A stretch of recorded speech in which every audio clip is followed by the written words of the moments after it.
बिहार चुनाव में एनडीए की प्रचंड जीत ने कई नए समीकरण को अब गढ़ना शुरू कर दिया है।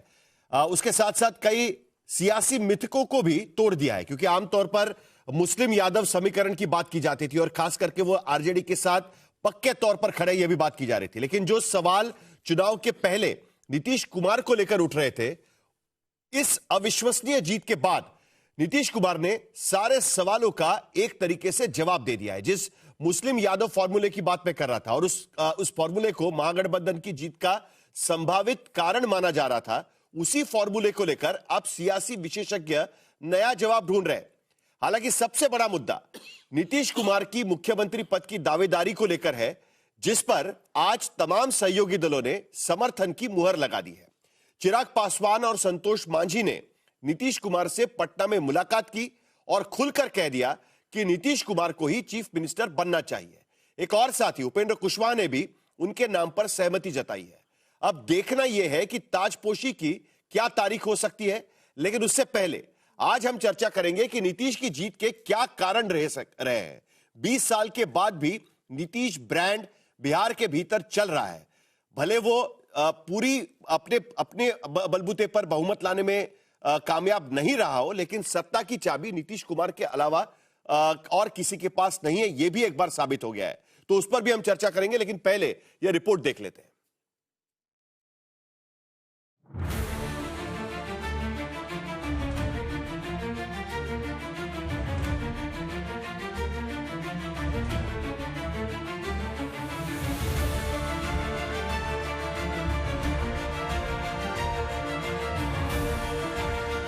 किसी ने कहा सत्ता विरोधी लहर, किसी ने कहा डबल इंजन से परेशान जनता, किसी ने कहा तेजस्वी लाएंगे बदलाव, तो किसी ने कहा नीतीश में अब वो बात नहीं।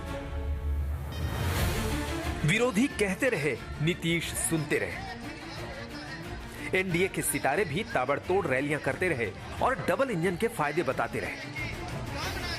नतीजा ये हुआ कि बिहार में नीतीश कुमार के नेतृत्व और चेहरे के दम पर इतिहास रचा गया।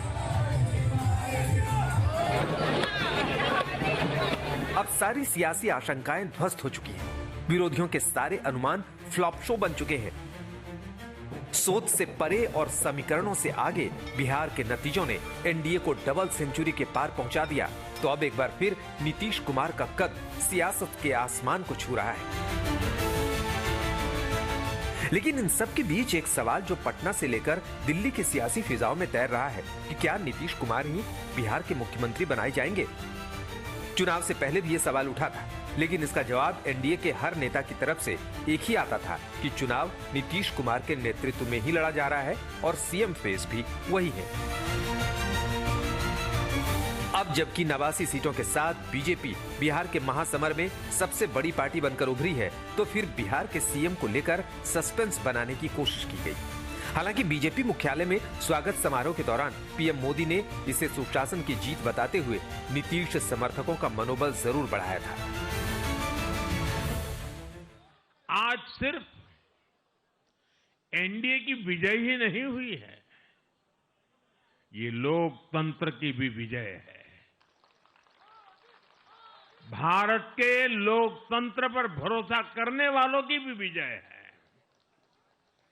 इस चुनाव ने भारत के चुनाव आयोग पर जनता के विश्वास को और मजबूत किया है।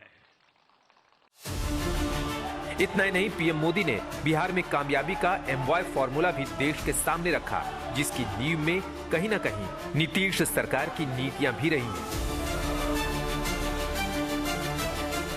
बिहार में कुछ दलों ने तुष्टीकरण वाला माय फॉर्मूला बनाया था,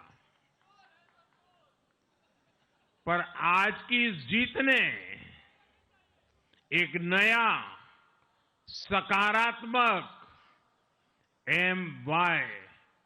माय फॉर्मूला दिया है, और ये है महिला और यूथ। इतना ही नहीं, एनडीए का हिस्सा रहते हुए भी बिहार में कानून व्यवस्था पर सवाल उठाने वाले चिराग पासवान प्रचंड जीत के बाद नीतीश कुमार से मिलने पहुंचे और उन्हें बधाई दी। इस मुलाकात के बाद वो हर बार यही कह रहे हैं कि सीएम पद सिर्फ और सिर्फ नीतीश कुमार का ही है। सीएम उन्हीं को बनना चाहिए, नीतीश कुमार को। बिल्कुल बनना चाहिए। एनडीए की प्रचंड जीत के बाद जेडीयू नेता और केंद्रीय मंत्री ललन सिंह ने भी कहा कि बिहार में सीएम पद की कोई वैकेंसी नहीं है। सर, चेहरा सीएम के फेस के सिर्फ नीतीश कुमार बता तो दिए हैं कि कोई वैकेंसी नहीं है। सर, तीन डिप्टी सीएम की चर्चा हो रही है, इस पे क्या कहेंगे सर? आपका नरेटिव। ठीक। हम लोग 2020 में भी नीतीश जी के नेतृत्व में चुनाव लड़े और नीतीश जी का मुख्यमंत्री घोषणा किया। 43 सीट था और हमारा 74 सीट था। हमने माना। इस बार भी अमित शाह जी ने कहा न बिहार में मुख्यमंत्री का पद खाली है और न दिल्ली में पीएम का पद खाली है। तो हम माने हैं उन्हीं के नेतृत्व में सरकार बनेगी। वैसे सियासत में सवाल और सस्पेंस की भी अपनी जगह होती है और जब तक नीतीश कुमार 10वीं बार मुख्यमंत्री पद की शपथ नहीं ले लेंगे, सीएम पद को लेकर कयासबाजी तो बनी ही रहेगी। लेकिन उम्मीद यही है कि महाराष्ट्र वाला फॉर्मूला फिलहाल बिहार में दोहराया नहीं जाएगा। इस चुनाव में कामयाबी के बीच न उनकी उम्र आड़े आई, न राजनीति में उनकी कम सक्रियता और न ही उनका स्वास्थ्य। कई जातियों में उनकी विश्वसनीयता, महिलाओं के लिए लोकप्रिय नीतियों और सरकार चलाने का उनका अंदाज और अनुभव ने एक बार फिर साबित कर दिया कि बिहार में टाइगर अभी जिंदा है। जेडीयू और बीजेपी दफ्तर के बाहर लगे पोस्टर भी तो यही संदेश दे रहे हैं। आज तक ब्यूरो।